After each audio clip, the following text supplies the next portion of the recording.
আসসালামু আলাইকুম গাইস। আমি আজকে চিকেন, ফুলকপি আর আলু দিয়ে বিরিয়ানির রেসিপি নিয়ে উপস্থিত হলাম আপনাদের মাঝে। চলুন রেসিপিটি দেখে আসি। আমি প্রথমে 4 ভাগের 1 ভাগ ব্রয়লার নিয়ে নিয়েছি। ওটা লবণ, হলুদ আর বিরিয়ানির মশলা দিয়ে মাখিয়ে রেখেছিলাম 10 মিনিট। আর এদিকে আলু আর কপিও লবণ, হলুদ আর ঝাল দিয়ে মাখানো ছিল বিরিয়ানির মশলা দিয়ে। এগুলো খুব ভালোভাবে লাল লাল করে ভেজে নিয়েছি। আর ওখানে দিয়ে দিয়েছি 1 কাপ পেঁয়াজ। একটু নাড়াচাড়া করার পরে তেজপাতা, দারুচিনি, এলাচ, লবঙ্গ এগুলো দিয়ে একটু ভেজে নিয়েছি। নিয়ে এই যে এইটা মোটা চাউল, আমি কফি দিয়ে বিরিয়ানিটা করব বলে ভাতের চাউল দিয়ে রান্না করছি। আপনারা চিকন চাউল দিয়েও করতে পারেন, কিন্তু এটা এইভাবেই রান্না করলে খুব টেস্ট হয়। তারপরে দিয়ে দিয়েছি চাউল, কিছু সময় ভেজে নিয়ে দিয়েছি লবণ। এটা ভালোভাবে ভেজে নেওয়ার পরে দিয়ে দিয়েছি গরম পানি। আমি এখানে দিয়ে দিচ্ছি 1 চামচ বিরিয়ানির মশলা, 1 চামচেরও কম। এটা আমার বাসায় তৈরি করা মশলা। তৈরি করা মশলাটা অল্প পরিমাণে দিলেই হয়ে যায়। এতে কালার ফ্লেভার দুইটাই ভালো আসে।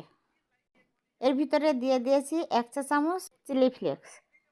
আর এবার পানিটা একটু নিচে নেমে গেলেই যেগুলো ভেজে রেখেছিলাম ওইগুলো সব দিয়ে দিব, মাংস, আলু আর কফি।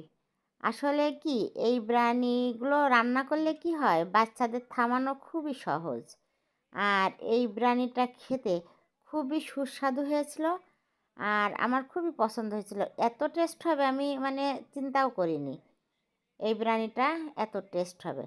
আর কফিগুলো একদম মোমের মতো গলে গিয়েছিল। বিরিয়ানির মশলা, কফি, আলু, মাংস একদম মিলেমিশে একাকার হয়ে গেছে।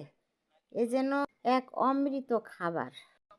এগুলো ভালোভাবে মিশিয়ে দিয়ে এবার ঢেকে দিব।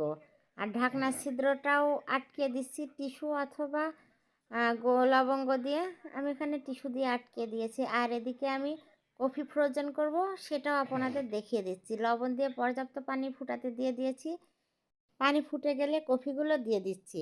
আর কফি দেওয়ার পরে পানিটাও যখন একবার টকবক করে ফুটে উঠবে, সেই সময় আমি কফিটা নামিয়ে নিব। কফিটা নামানোর পরে ঠান্ডা করে একটা ট্রের উপরে দিয়ে 1 ঘন্টা 2 ঘন্টার জন্য আমি ফ্রিজে রেখে দেব। যে ঝরঝরা হয়ে বরফ জমে যাবে তখন আমি একটা পলিতে পুরে সুন্দর করে বেঁধে রেখে দিব। এইভাবে আমার কফি ফ্রোজেনটা করে দেব। এদিকে বিরিয়ানিটাও প্রায় হয়ে আসছে। এইভাবে আলগা করে 2 একবার নাড়িয়ে দিয়েছি। এই দেখুন, এবার দিয়ে দিচ্ছি 1 টেবিল চামচ ঘি। ঘিটা দিয়ে আবারও